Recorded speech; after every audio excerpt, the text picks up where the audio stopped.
Hi and welcome to another KWM Tasting Note with me, Andrew. Today we're trying Martin Wassmer's Markgraflerland Spatburgunder 2020 vintage from the Baden region of Germany, which is down here in the south, the most southerly German Anbaugebiet, as they're known as, wine region.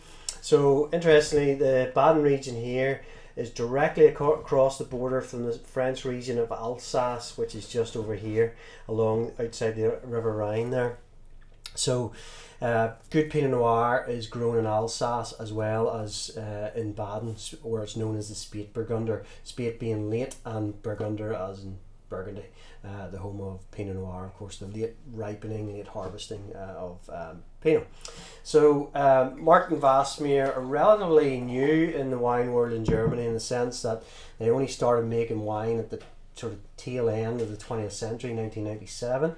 So just over 25 years ago or so at this point. And if you ask them which wine would sort of symbolize their winery and their style, it's the Markgraflerland range of wines.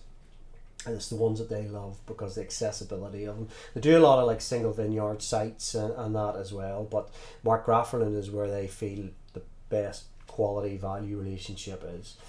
So these are take a lot of inspiration from Burgundy.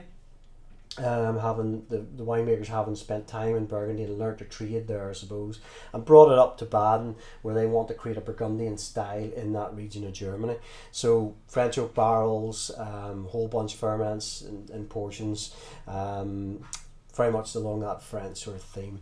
So when you pour it out, you can see that it's not completely pale. Now we had their QBA, which would be a step below this, and this has come in just a step higher.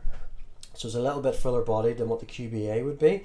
You get a nice sort of ruby colour to it, both on the core and on the rim as well. It's not showing any extract, as you wouldn't expect. So on the nose of this, it's such a really beautiful nose, really good top Pinot nose. When I pulled the cork on this and smelt the bottle, it just went, wow, this is a great bottle of wine. It's got that lovely cherry element to it, so red fruited. It's got this slightly smoky element to it,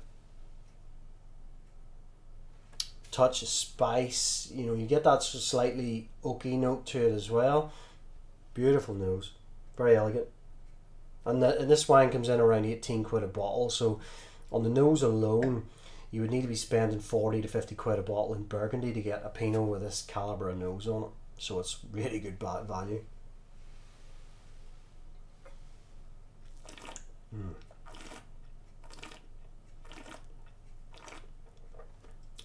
Elegant medium weight palate, quite high acid as you might expect from Pinot Noir. Tannins are there, they're grippy, but they're quite fine at the same time, so they're nicely integrated with the fruit, which comes through as that red fruit flavours as well as what you got in the nose.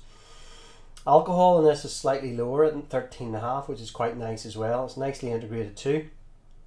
All around is a lovely balanced glass of wine, and I think as time goes on, the world is warming, as we all know, climate change. Burgundy's down here, Baden's up north, so it's benefiting from those sort of climate change elements at this point in time, and you're starting to get some really good Pinot Noir in this part of Germany, and it's a region, if you like Pinot Noir, look at, because you get serious value in that particular part of the world compared to what you have to pay nowadays in Burgundy to get a good bottle of wine, or even an average bottle of wine costs a lot of money in Burgundy, as we all know now, but it is what it is. Smart buy, Martin Wassmer's Markgraflerland Spatburgunder 2020. Definitely try it. Until next time, cheers.